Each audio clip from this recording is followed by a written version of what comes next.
마감의 정석의 김정수 전문가 만나봅니다. 안녕하세요. 네, 전문가님 그동안은 시장에서 세 가지 중요하다 얘기를 강조해 주시죠. 거래량, 그리고 반도체는 고점을 높여야 되고 2차 전지는 저점을 높여야 되고 과연 이 조건에 오늘장은 부합을 했을지, 그리고 오늘장이 우리에게 보내는 신호들, 중요한 점들 짚어보겠습니다. 김정수 전문가 연결돼 있으시죠? 네, 안녕하십니까. 반갑습니다. 예. 오늘 주제는요. 세 번째인데요. 핵심 세 가지 느낌표, 네. 매수 자금의 연속적 증가, 배터리 저점 스탑, 반도체의 고점 돌파. 세 번째입니다. 예. 오늘 이 해당 종목군들 흐름 좀 어떻게 보셨어요? 네, 첫 번째가 나오지 않았나요? 배터리가 일단 저점을 멈추는 시도가 일단 나왔는데, 요거에서 이제 그 다음 연장되는 게 중요하겠죠. 제가 여러분한테 세 가지 조건 가운데 이제 첫 번째 정도만 시도됐다 정도? 아직 이게 깔끔하게 마무리가 된 건 아니다. 전 이렇게 좀 보고 있습니다, 앵커님. 네. 네, 확실하게 마무리된 건 아니다. 그러면 앞으로 어떤 양상으로 좀 흘러가게 될지, 그리고 오늘장에서 우리가 놓치는 부분은 없을지 중요한 포인트들 좀 짚어주시고요. 그리고 아직까지 거래대금이 눈에 띄게 늘지를 않습니다. 이 부분도 좀 아쉽기는 한데 전문가님의 견해 알려주세요. 네, 일단 질문하신 거 제가 이해했고요. 제가 질문을 좀 하고 싶은데요. 왜냐면은 이제 앵커님 워낙 이런 거 잘 아시니까. 2668, 우리가 6월 달에서 7월 달에 네. 제가, 여러 가지 전략들이 있었지만 유동성 그때 아마 1, 2, 3 전략 제시를 했었어요. 제가 여러분들한테. 그리고 나서, 코스피 지수. 반도체하고 이제 배터리는 중심주 해서 이제 5종목을 얘기했었고, 그 다음에 2350을 제가 여러분들한테 전략을 좀 제시를 했었잖아요. 앵커님. 네. 요 숫자가 그 당시 잘 들어오던가요? 2350선은 많은 분들이 또 이 게시판에서 얘기를 해주셔서 기억을 하죠. 근데 기억하는 건 아마 예. 2500 깨지고 2400 깨지면서 이 숫자가 기억이 나셨을 맞습니다. 거지. 네. 제가 맨 처음에 2650 했었을 때 이때 안티하셨던 분들 저한테 맞아요. 정말 많았었고 네. 배터리 왜 세 종목만 하냐, 중심주 말고 에코프로비엠도 해주고 에코프로도 해주고 LNF도 해주는데 왜 걔네들 안 해? 그렇게 하셨던 분들 되게 많아요. 저도 그때 그렇지 렌즈를 하면서 기억을 했던 게 그 숫자가 안 올 것 같았고 당시의 분위기가 좀 좋았으니까 안 올 것 같았고 내심 사실 안 왔으면 하고 바라기도 했습니다. 증시가 하락하기를 바라는 분들이 많지는 않으니까요. 그리고 맞습니다. 종목군에 대해서도 여러 가지 갑론을박이 있었죠. 근데 결과적으로 보면은 2350이 왔었을 때 반도체하고 배터리하고 그다음에 그 중심주 하셨던 분들 그리고 현금이 남겨놨을 테니까 추가 매수의 자금이 지금 남아있으신 분들 입장에서는 지금 구간에서는 굉장히 유리하게 가져갈 수 있어요. 그리고 2650에서 한 2500 여기서 이제 언저리 해서 반등이 나왔었을 때 요때 더 다시 시장에서는 대부분의 의견은 이 배터리가 또 다시 주도주다 뭐 이런 식의 이야기가 되게 많았었을 거예요. 그때 제가 여러분한테 분명히 이야기했죠. 시장의 중심은 반도체다. 배터리가 아니라 반도체다. 그래서 앞으로 점점 반도체가 배터리보다 우위에서는 흐름이 나올 거다. 그래서 이것 때문에 또 안티 많았거든요. 근데 시간이 지나니까 실제로 반도체가 지금 더 우위에 있지 않나요, 에코님? 요즘에는 그렇죠. 네. 근데 그때는 이게 안 들어왔잖아요. 근데 네. 시간이 지나고 나니까 2650에서 제가 여러분들한테 제시했던 2350이 중요하다는 걸 지금이야 깨닫는 거고, 그리고 배터리하고 반도체하고 갑론을박 만났었을 때 반도체 감산되고 AI 수요 나오고 이건 구조적인 변화다. 그리고 나서 3월 달에 매출의 이익 컨셉이 높아진 거는 반도체 때문에 커진 거다. 배터리는 유동성 때문에 올라간 건데 돈이 빠진다. 그래서 결국은 반도체가 우위에 선다. 근데 그 당시에는 서로 갑론을박이었는데 지금 보세요. 반도체죠. 반도체가 지금 훨씬 더 배터리보다 우위에 있잖아요. 그죠? 이건 제가 여러분들 방송을 통해서 분명하게 각인이 시키고 싶은 것도 있는 거고, 시청자분들이 제 방송을 들었었을 때 시청자분들이 보는 시야하고 제가 보는 시야가 다른 거예요. 저는 전체를 보는 거예요. 전체적으로. 전체 큰 틀로 보는 거고, 여기서 세부적인 것들은 약간 달라질 수 있지만 지금 시장에서 뭐가 제일 중요한지부터 짚어드린 거예요. 이게 바뀌지 않으면 아무 소용이 없는 거예요. 나머지 주변 요소가 아무리 거기에 많은 정보나 지식 갖다 하나도 안 중요하다고요. 제가 말씀드린 이 포인트를 짚어줘야 시장에서 구조적인 상승을 하든 신용청산이 끝나든 그 다음에 나온다 이겁니다. 그래서 이 부분을 제가 강조하고 싶은 거예요. 오늘 제가 여러분들한테 제목 3가지를 얘기하잖아요. 핵심 3가지. 매수 자금의 연속적인 증가, 배터리 저점 스탑, 반도체 고점 돌파. 3가지잖아요. 3번째입니다, 여러분. 그러면 이게 또 그냥 대충 흘겨듣는다고.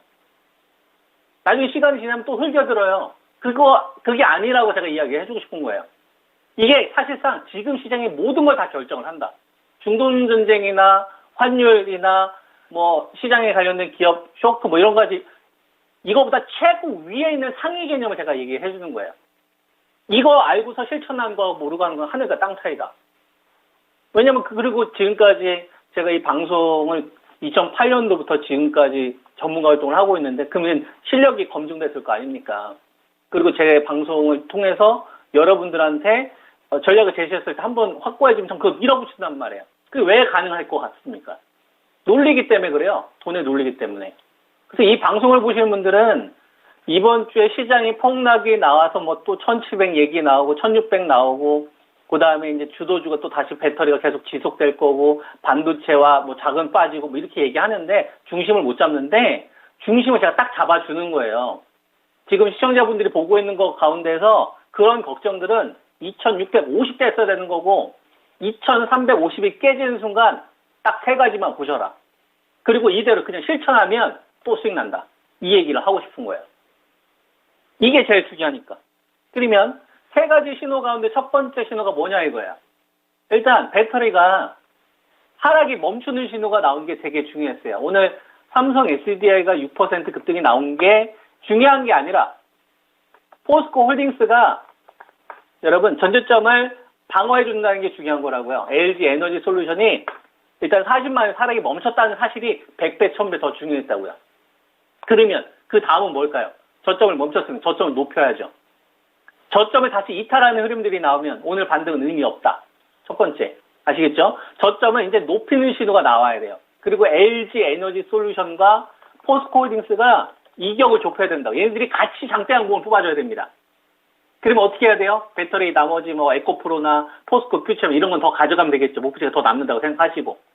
이게 첫 번째 포인트. 자, 그 다음. 배터리가 중요합니까? 반도체가 중요합니까? 반도체가 중요한 거예요. 배터리는 투매가 더 커지지 않기 위해서 필요한 거라고. 그럼 그 다음 뭐가 중요합니까? 반도체가 다시 고점을 높여야 된다고. 그러면 현재 시장에서 주도주 역할을 했었던 게 한미 반도체잖아요. 그리고 SK하이닉스가 어제 6% 급락이 나왔지만 무슨 추세를 무너뜨린다거나 이런 건 아니잖아요. 그냥 가격 조정이나 차익 매물이 나오는 거지. 이런 애들이 다시 전고점을 돌파를 해줘야 되는 겁니다. 삼성전자가 67,300원인데 이게 아니라 빨리 7만 원이나 7만 한 2,000원 팔에 넘어가야 되는 거예요. 이런 흐름이 나오지 않으면 뭐다 여러분? 그냥 가짜라고요. 이번 시장 반등은. 아시겠죠? 그리고 가짜 반등이면 여러분들이 어떻게 기준을 세우시면 돼? 만약에 반도체가 고점을 높이지 못하고 배터리가 저점을 그냥 방어만 해주고 멈추는 흐름들이 나온다. 그럼 어떻게 된다고요? 그냥 2350에 수렴한다고요. 아시겠죠? 반도체가 고점 못 높여요. 배터리가 저점을 방어만 했는데 못 높여. 그럼 2350에 수렴한다고. 여기서 그냥 왔다 갔다 한다고. 여기서 만약에 매수 대금이 10조, 12조 이렇게 증가해요. 그럼 뭘 봐야 돼요? 삼성전자 하이닉스가 고점을 돌파하는지를 봐야 되는 거예요. 그럼 배터리가 따라서 올라올 거다. 그러면 어떻게 해야 됩니까, 여러분? 그때는 현재 시장은 2450이나 2500대까지 끌고 가면 되는 겁니다. 이해되셨죠? 자, 그 다음 반도체하고 배터리가 정체되는 구간, 시장이 왔다 갔다 해요. 반도체도 고점을 못 높이고 빠지지도 않아. 멈춰요. 그 다음에 배터리도 저점 깨지지도 않는데 반등도 시원찮습니다. 이랬을 땐 누가 대안이 된다고요? 바이오가 대안이 될 수 있다고요. 그러면 삼성바이오, 로직스, 셀트리온 이런 것들이 대안이 될 수 있으니까 이거 가지고 계신 분도 있을 거 아닙니까? 제 방송 보시는 분들. 팔지 말고 쭉 가져가시라고요. 대안이 될 수 있으니까. 아시겠죠? 이게 정체가 되거나 반등이 나왔을 때 포인트인 거고 만약에 삼성전자를 건들거나 하이닉스를 건들면 어떻게 해야 됩니까, 여러분? 시장은 2350이 아니라 2200까지 열린다라고 생각을 해야 되는 거예요. 그러니까 포인트를 지금 제가 다 어디까지 두고 있습니까? 반도체에 두고 있죠. 그러니까 그때까지 성금 관리는 조금 남겨놓으시고 반도체와 배터리 매수 자금에 대한 이 포인트만 보시고 대응을 하시라고. 나머지 감정은 싹 빼시고 그리고 산업 중심에 있는 기업들만 공략한다라고 생각하시고 이걸 실천하면 이겨요. 지수 우상향 만듭니다. 이런 폭락 지난 다음에. 꼭 살아남아서 제 전략이 시청자분들한테 많은 도움이 됐으면 좋겠습니다. 네.